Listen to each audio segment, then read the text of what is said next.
hukum suntik ataupun infus di saat melaksanakan ibadah puasa di siang hari Ramadan.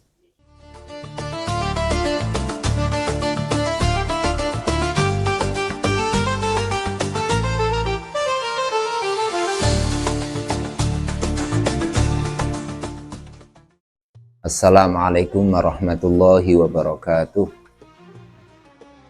Bismillahirrahmanirrahim. La yasukul khaira illallah. Allahumma salli wa sallim ala sayyidina wa habibina wa qurrati a'yunina Muhammad sallallahu alaihi wasallam wa ala alihi wa ashabihi ajma'in, amma ba'dah. Para kaum muslimin, muslimat, para shaimin shaimat, hafizakumullah. Pada kesempatan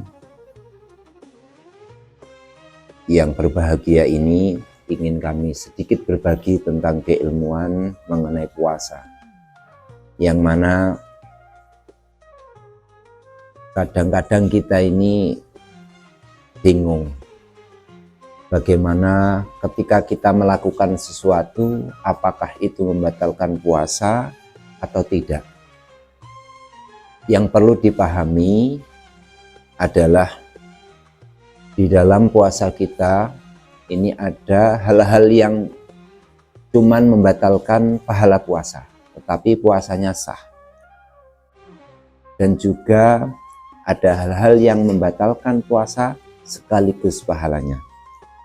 Pada kesempatan yang berbahagia ini ingin kami sampaikan tentang hukum yang juga menjadi khilaf ataupun perbedaan-perbedaan dari ulama, yakni tentang hukum suntik ataupun infus di saat melaksanakan ibadah puasa di siang hari Ramadan. Kaum muslimin, muslimat, shaimin shaimat yang dimuliakan oleh Allah Subhanahu wa taala, menggunakan jarum suntik ataupun yang lainnya ini diperbolehkan di dalam puasa, saat kita puasa, akan tetapi apakah batal puasa kita? Di sini para ulama menjelaskan ada 3 hukum. Nah, yang pertama, ada sebagian ulama menghukumi batal secara mutlak. Kenapa? Karena sesuatu yang masuk ke dalam itu membatalkan puasa. Yang pertama. Kemudian yang kedua, orang yang suntik ya di saat puasa, ke dokter saat puasa itu dianggap tidak batal puasanya. Kenapa? Karena sesuatu atau anggota badan yang dimasukkan jarum suntik itu merupakan jauf ataupun lubang yang tidak asli, akan tetapi dipaksakan untuk dimasuki jarum suntik. Berbeda ketika seseorang itu memasukkan sesuatu ke lubang yang asli, kayak hidung, mulut, telinga, ya, bubul, dubur, dan sebagainya, kok masuk disengaja ataupun tidak,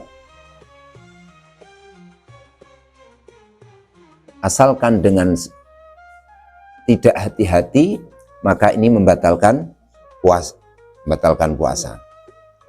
Jadi yang kedua, orang yang suntik itu tidak membatalkan puasa secara mutlak.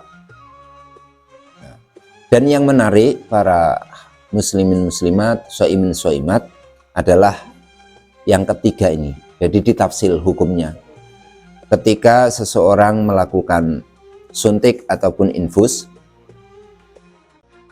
apa tafsilannya, perinciannya? Ketika sesuatu yang dimasukkan melalui jarum suntik itu adalah maghdiyatan, yakni bentuk suplemen ataupun infus, pada betul shaum, maka batal puasanya. Wa idza kanat bi ghairi maghdiyatin, tetapi kalau yang dimasukkan itu bukan hal-hal yang sifatnya mengenyangkan atau mengganti zat-zat tubuh, maka ini ditafsir lagi. Kalau yang disuntik itu adalah pembuluh darah, berarti memasukkan infus dan sebagainya ke pembuluh darah, ini fatabtul, batal. Dan jikalau yang disuntik itu adalah otot besar atau kita kenal dengan intramuskular ya, maka ini tidak batalkan. Inilah perbedaan-perbedaan ulama, pendapatnya ulama tentang hukum suntik saat siang hari bulan suci Ramadan. Dan jika kalau kita lihat dari perbedaan-perbedaan tersebut, maka kalau cuma suntik saja, maka itu masih ikhtilaf. Tetapi kalau itu sudah infus yang dimasukkan ataupun suplemen ke dalam tubuh, maka adalah membatalkan puasa. Para muslimin, muslimat, shaimin, shaimat, hafizakumullah. Demikian sedikit berbagi tentang ilmu, mudah-mudahan membawa manfaat untuk kita semuanya dan bisa menjawab beberapa pertanyaan ataupun keraguan kita dalam hati, dan insya Allah menambah keberkahan di dalam puasa kita. Semoga Allah Subhanahu wa Ta'ala memberikan kekuatan, keimanan, kekuatan untuk menjalankan ibadah puasa dan qiyamul lail di bulan suci Ramadan. Wal afi minkum wallahul muwafiq ila aqwamit thoriq. Wassalamualaikum warahmatullahi wabarakatuh.